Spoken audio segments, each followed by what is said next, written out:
আসসালামু আলাইকুম। আশা করি সবাই ভালো আছেন। আজকে আপনাদের জন্য একটি নতুন ভিডিও নিয়ে আসলাম। আজকের ভিডিওটির বিষয় হলো যে লঞ্চ এবং কার্গো জাহাজ কিভাবে তৈরি করে। প্রথমেই আমি দেখাবো যে লঞ্চ কিভাবে তৈরি করে, শুরুটা করে কিভাবে।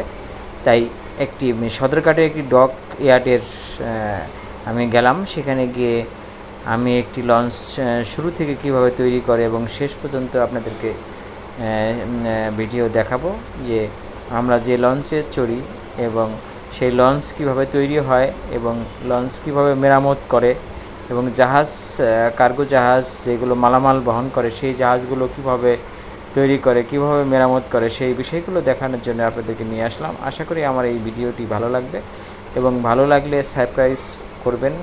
এবং আমি আপনাদেরকে অনুরোধ করব যে এই ভিডিওটা দেখবেন, কারণ এই ভিডিওটা দেখলে আপনি বুঝতে পারবেন যে যারা লঞ্চে কখনো চড়েন নাই বা লঞ্চ যারা দেখছেন কিন্তু লঞ্চ সম্পর্কে জানেন না, তাই তাদের জন্য আমি এই ভিডিওটা তৈরি করছি যে কিভাবে আপনি লঞ্চ তৈরি করে এবং লঞ্চের মেরামত করে সেই বিষয়গুলো আপনাদের দেখাবো।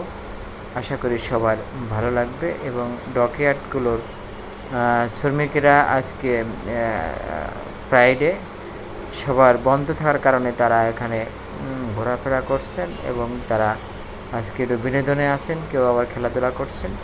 তাই বুড়িগঙ্গা নদীর পাড়েই এই ডকইয়ার্ড ওয়ার্কশপ, এই আশেপাশেই এই ওয়ার্কশপের শ্রমিকরা বসবাস করেন এবং তারা এই লঞ্চ এবং এখন বাংলাদেশে যে অ্যানুয়ালভাবে লঞ্চ তৈরি করেন, এটা প্রায় বিশ্ব রপ্তানির মতো উপযুক্ত অনেক ইঞ্জিনিয়ার রয়েছেন আমাদের বাংলাদেশে। তারা নিখুঁত হাতে লঞ্চ তৈরি করেন এবং এত সুন্দরভাবে যেটা বিদেশেও এখন তৈরি করতে পারে না। তাই আমরা সেই ডকইয়ার্ডে আপনাদেরকে নিয়ে আসছি। আশা করি আমার এই ভিডিওটি আপনাদের ভালো লাগবে। ভালো লাগলে আমার এই ভিডিওর পাশে থাকবেন এবং আমাকে আরও নতুন ভিডিও করার জন্য উৎসাহিত করবেন। আমি আশা করি আপনাদের এই ভিডিওগুলো ভালো লাগবে। ভালো লাগলে আপনারা আমার ভিডিওটি দেখবেন এবং অন্যকে দেখতে সাহস করবেন। এই যে লঞ্চ কীভাবে আমরা লঞ্চ ডকইয়ার্ডে তুলে সেই মেশিনকেও আপনাকে দেখালাম যে ডকইয়ার্ডে বড় বড় শিপ কিভাবে তুলে এবং সেই শিপ তুলে তারপরে সেগুলো করে। এই জন্যে এই আমার ভিডিওর মূল বিষয় হলো যে কিভাবে লঞ্চ তৈরি করে, কিভাবে লঞ্চের লাস্টে একটি পরিপূর্ণ রূপ দেওয়া যায়, কিভাবে সে মালবাহী জাহাজ তৈরি করে। তাই আপনাদের পুরোটাই ভিডিওটা দেখালাম যাতে আপনারা বুঝতে পারেন যে এই লঞ্চটা শুরু থেকে শেষ পর্যন্ত কিভাবে তৈরি হয়। তাই আপনাদেরকে দেখার জন্য অনুরোধ করছি।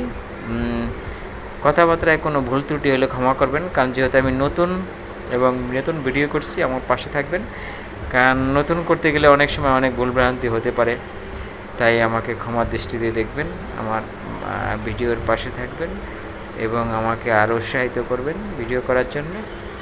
আশা করি সবাই ভালো থাকবেন এবং ভিডিওগুলো চেষ্টা করছি একটু যাতে ভিডিও আপনাদের দেখাতে পারি। এবং লঞ্চ যারা দেখেন নাই তারা হয়তো ইউটিউবে সার্চ করলে তো লঞ্চ দেখতে পারবেন।